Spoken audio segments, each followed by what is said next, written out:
Olá pessoal, bem-vindos a mais um episódio da Zombie TV, uma overdose da cultura geek. O meu nome é Ricardo Trindade, sou na serviço e hoje vamos falar de séries de televisão. Mais propriamente, Monstro, a história de Ed Gein.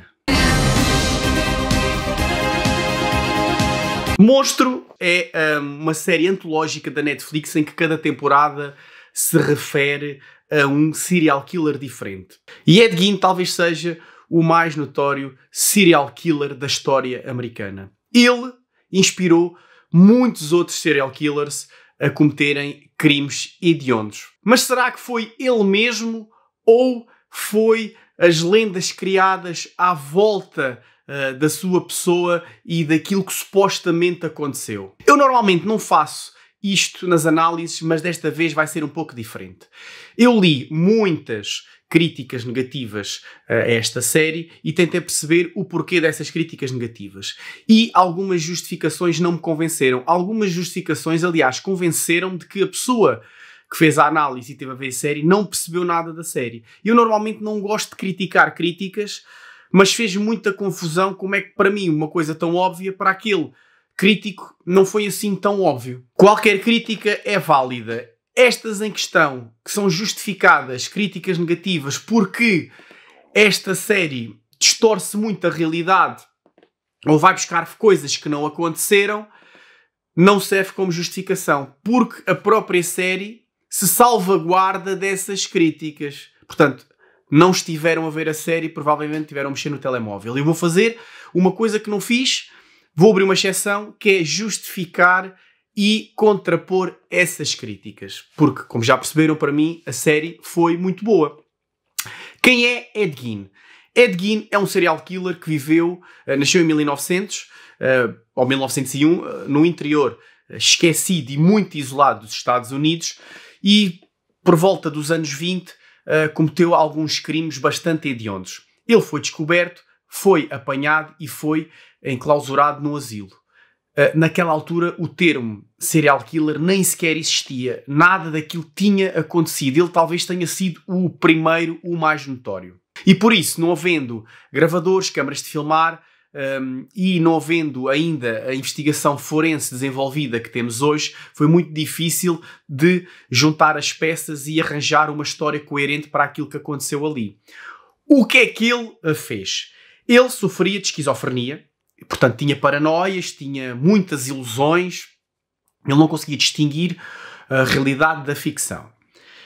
E então ele começou a cometer crimes normalmente direcionados a mulheres, em que as matava, supostamente as violava, já mortas, e as cortava e com os seus ossos e as suas peles fazia abajos para os candeeiros, fez um fato de corpo inteiro de mulher, fazia máscaras, com as caveiras fazia tigelas. Portanto, deve imaginar que quando os agentes do FBI chegaram à casa dele, o choque que aquilo foi. E vocês já devem provavelmente ter visto este imaginário em alguns filmes, porque isto foi replicado inúmeras vezes, esta estética, em muitos videojogos e em muitos filmes e em muitas bandas desenhadas. Porque ele realmente inspirou não só outros serial killers, mas também inspirou a mente de muitos criadores, muitos autores, muitos realizadores. Quando ele foi apanhado, não se lembrava daquilo que tinha acontecido, ou de grande parte das coisas que tinham acontecido.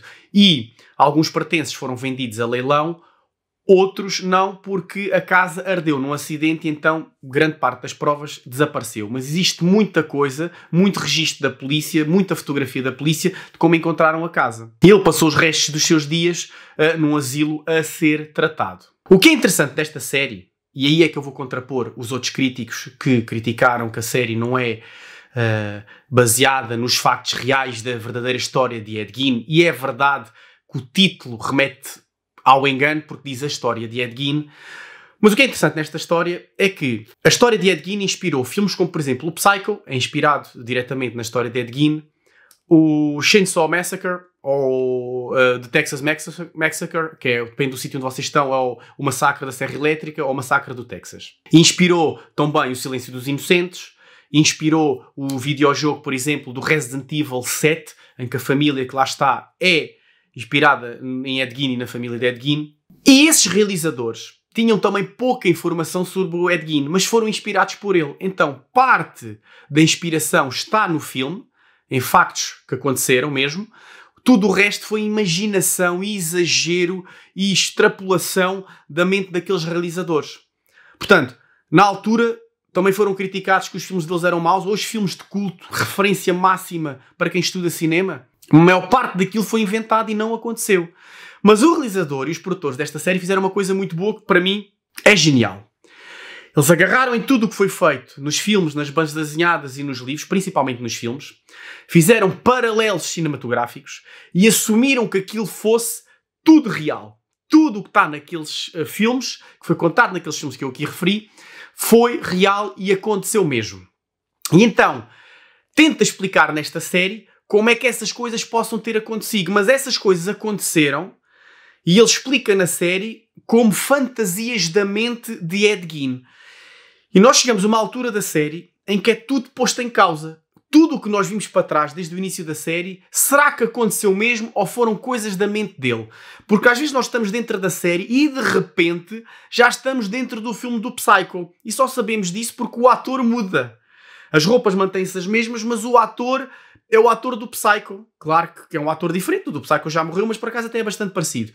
Ou nós vemos aquela mítica cena do massacre no Texas em que o Leatherface, o cara de cabedal, porque usava uma máscara feita com pecados de peles de outra pessoa, tal como o Ed Gein fez, e está a dançar com a motosserra ao luar. Nunca na vida aquele realizador se podia dizer que aquilo aconteceu mesmo, porque não... Ou seja, só lá está ele, a motosserra e 2 cadáveres esquartejados. Não há testemunhas de nada. Não há nenhum diário de Ed Gein. Como é que aquele realizador do massacre no Texas sabia que ele dançou ao luar com a motosserra? Foi invenção dele, como é óbvio. Mas aqui há uma cena em que Ed Gein persegue 2 pessoas com a motosserra, as mata e depois no fim dança como está descrito no filme do massacre do Texas. Portanto, ele está a fazer um paralelo cinematográfico e está a justificar e a legitimar aquilo que aconteceu no filme e a usar isso como se tivesse sido real e azar no dele. Ou seja, ele não está só a mostrar a história de Ed Gein, mas está a fazer uma homenagem àqueles filmes e à imaginação daqueles criadores. As únicas coisas que se podem dizer, se calhar com 80% de certeza que aconteceram mesmo, foram as cenas no manicômio. Porquê? Porque há registros dos psicólogos, há registros de visitas e, em certa altura, os detetives do FBI que criaram o conceito de serial killer e criaram um departamento para estudar estas pessoas, quase todas elas foram inspiradas em Ed Gein, eles entrevistaram-no e isso está gravado em cassete. E são as mesmas personagens que aparecem noutra série da Netflix, que é o Mindhunter, porque são pessoas que existiram mesmo. Os serial killers foram inspirados pelos filmes que inspiraram, que foram inspirados por Ed Gein, ok? Portanto, eles criaram um conceito, idolatraram uma pessoa que não é e nunca existiu. Ed Gein não é aquilo que estava naqueles filmes e também não é aquilo que estava nesta série. Portanto, na altura do manicômio, já mais para o fim, é que nós começamos a perceber, ok, tudo o que aconteceu aqui na série pode ter acontecido assim como ele está a mostrar, ou pode ter sido fantasia da cabeça dele, ou pode ter sido ele inspirado nos outros filmes, ok? Sendo o primeiro e o mais antigo, o Psycho, que ele até refere o Ed Gein numa altura na série, fizeram um filme sobre mim, que não tem nada a ver comigo, e eu não ganhei 1 centavo. E diz aquilo de forma até bastante humorada. Se disse ou não disse na realidade, nós nunca vamos saber. Mas que é um facto, é. Porque 80% do filme de Psycho foi invenção da cabeça de Alfred Hitchcock. Outra coisa muito interessante nesta série é... e isto está mais ou menos provado, ele tinha um fascínio por morte e pelo macabro. E ele sexualizava essas coisas. E como a mãe era supostamente muito católica e o reprimia muito, ele sentia isso como um escape. O facto de ele poder ser ou não homossexual não está bem provado, mas isso são conjunturas pelo facto dele se gostar, ou seja, fazer um fato inteiro de pele de um corpo de uma mulher e se dizer que ele se vestia dentro daquele fato. Se ele gostava de ter um corpo feminino ou não, se ele gostava de se sentir dentro de uma mulher ou não, faz isso dele gay? Não. Talvez seja o último ato sexual, o ultimate sexual act, ele estar literalmente dentro de uma mulher. E isto também é explicado na série, pelo psicólogo. A questão é que a mente dos realizadores viaja. Se ele tinha um fato de mulher e se punha dentro dele, então é porque ele é gay. Na altura Hitchcock pensava assim, tanto que contratou um ator gay, porque achava que ele era doente e que podia ser a pessoa certa para aquele papel para compreender a personagem. Eram outros tempos. Não vão agora cancelar o Alfred Hitchcock, pelo amor de Deus, que o homem já está enterrado e está a descansar em paz. Mas ele teve acesso a fotos do Holocausto. E essas fotos dispararam um gatilho nele e ele quis replicar aquela situação mórbida daqueles cadáveres empilhados. E supostamente também teve acesso a uma banda desenhada pulp na altura, em que retratava uma personagem nazi, que era uma doutora que fazia experiências com nazis. E ele fantasiava com ela. Ou seja, aquilo no pulp, e quem tem acesso a obras dessa altura, misturava muito violência, terror, mas sexualizava tudo para vender mais. E ele teve acesso a isso e também o ajudou a sexualizar. E ele tentou imitar aquilo que via naquela banda desenhada, que era a cabra de não sei o quê, que era um campo de concentração, agora não me lembro do nome. A nossa questão é, será que aquilo aconteceu mesmo? É porque depois aquelas bandas desenhadas também eram propaganda americana e também exageravam muito aquilo que acontecia. Será que aquela mulher realmente existiu mesmo e fez aquilo? Se eu for pesquisar na internet consigo descobrir já. Mas na série, se vocês não forem pesquisar, ficam sem saber também se ela existiu ou não existiu mesmo. Porquê? Porque lá há um momento em que, vários momentos até, que entra dentro do mundo da Nazi, naquela época da Segunda Guerra Mundial, e está lá com ela, e fala com ela, como se fizesse parte daquele ambiente, e é muito giro vermos ele entrar e sair dessas ilusões, e essas ilusões justificarem a violência dele. E tudo fica embrulhadinho com um lacinho, e só não percebeu quem não viu, no fim, quando ele descobre. E não venham cá chatear com spoilers, que isto já aconteceu há muito tempo. Ele morre de cancro. E tem 2 meses de vida. E a enfermeira, que era amiga dele e tomava conta do asilo, e ficou mesmo amiga dele, gostava dele.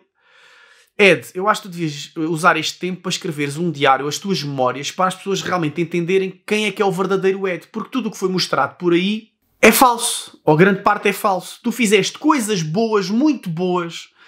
Tu devias contar ao mundo. E fizeste coisas terríveis, macabras, que nunca foram contadas, e tu devias contar tudo, o bom e o mau. Ao qual ele responde, não vou perder tempo com isso, já foi contado e falado muita coisa sobre mim, eu não vou contar mais nada. Ou seja, ele, com esta frase, que não sabemos se aconteceu ou não, mas o realizador colocou ali com um propósito, está a dar legitimidade a todos os outros filmes que inventaram, tal como esta série inventou, e a dizer tudo o que é feito e contado sobre mim é verdadeiro e é falso. Escolham vocês. Efeitos visuais muito bons, a edição é muito boa e a interpretação de Charles Hunnam é brutal. O Ed Gein dele é espetacular. Principalmente numa cena final, quando ele percebe realmente aquilo que fez e quem é, que se desmancha em lágrimas. E eu achei brilhante porque ele era uma pessoa horrível, uma pessoa mesquinha, uma pessoa hedionda até aquele ponto, e eu tive pena dele. Para ele me fazer sentir pena dele, uma pessoa que era doente e que nunca teve tratamento e que nunca teve uma educação correta e que os pais, infelizmente, eram pessoas sem muitas posses, sem muitos estudos e se calhar até pioraram mais a situação. Ele acaba por ser uma vítima também e eu fiquei com pena dele. Portanto, eu achei um trabalho muito bom de realização e de interpretação e de escrita para me fazer sentir assim relativamente àquela pessoa que fez coisas horríveis. A escolha do ator de fazer uma voz mais simples e ele falava assim a série toda.